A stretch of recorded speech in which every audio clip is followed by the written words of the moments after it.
back at one of my favorite places to come, I guess. Back at the salvage yard today because we are trying to get a few pieces of metal to get started on that steel building for the animal enclosure.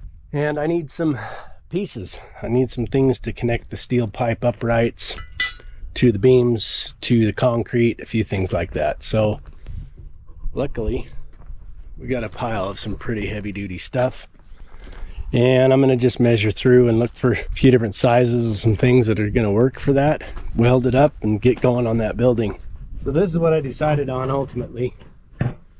These are 4x4 by 1/4 inch angle iron. And then this is 4x8 by, I didn't measure it, but it's got to be 1/2 inch. So that's what I picked up. But at the last minute, I kind of found one other last thing there that I thought, after a couple of quick looks and look over real good, I decided there's no way I could go home without taking that too. And that's that sucker.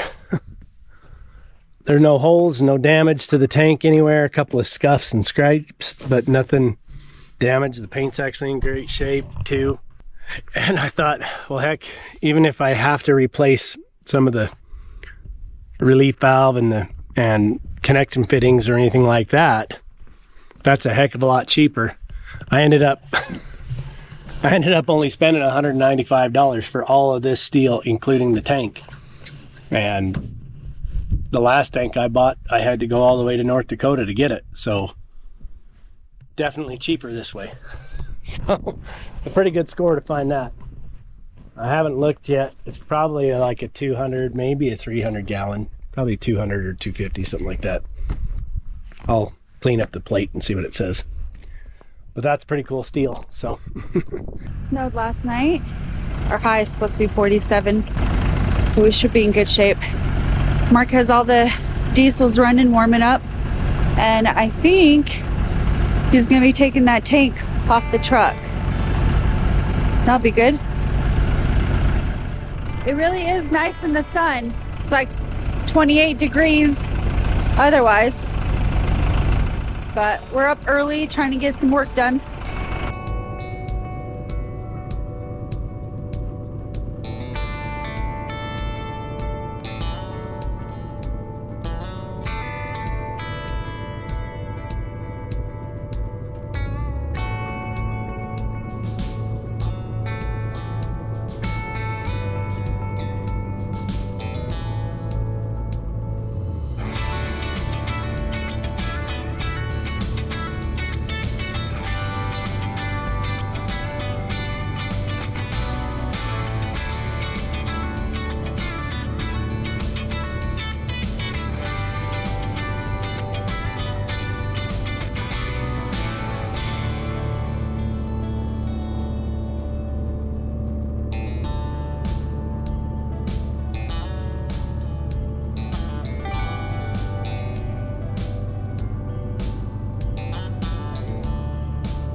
Guys, I totally got all that steel carried all by myself into the shop, and it was heavy. I couldn't believe how heavy it was. I'm officially in the sturdy lady status. All right, Mark wants me to take this truck down to the house so they can move these all these pipes over, and they can cut them into pieces so we can get them pounded for the fence. If you guys follow me on Facebook or Instagram, I try to post like real-time stuff, And when Mark was moving pipe, one of the pipes slid and slammed his middle finger, and it like bursted it. So he has a cut on there and some, I don't know, a little bit of hamburger mesh. And then I come home and I'm like, what happened to your finger? And he's like, I got it smashed. And I'm like, well, let me see it, because in case like he needs stitches or anything. And it's like, yeah, it busted, like it burst like a grape kind of thing. I'm like, okay, well, put the guts back in, wrap it up, and it's doing fine. His finger will survive. He's gonna be all right. All right, I'm gonna put the camera on him. It's not interesting to watch me drive. So that's kind of the location that we're looking at. So you can see the bathhouse and then the house, and oh, it blends right in with the snow. So the reason why we chose this location is because you can still like get around with a buggy. The propane truck can back up and fill it up. Like we'll limb up the trees and get a pad for it. We're always looking for a decent flat space around here.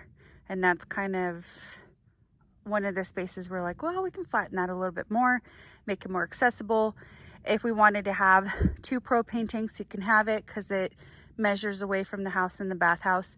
We use more propane at our bathhouse than we do at our house, because our house we only use it for the stove, and there's only the 3 of us, so we cook maybe like 1 big meal and have leftovers. But the bathhouse has the water heater and a heater in there, just in case, like if we don't get a sauna started and our pipes need to be warm. So just to keep the place warm.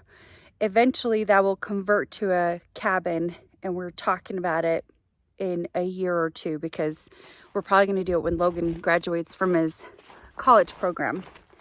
Probably have him close by, since he's kind of needing us for a while. I think for a while. Unless he's ready to live independently, which I think it's just kind of hard to tell. He's doing good, but there's still things that I'm like a little worried for him. But that's what every mom does until you throw them out there, and then they do just fine. Our other kids are doing fine, so I was worried about them too. Logan just has kind of a special place in my heart. He has autism. I think a lot of people know that who watches us regularly. But he's also very kind, and he's very helpful. He's very hardworking. Anyway, he'll get it. It just will take some time and some practice. So, but if he can't, I'd like to have a place for him close to me and Mark. Hey, or for the other kids. Hell, who knows what this world's coming to? They might need a place to stay. So, all right.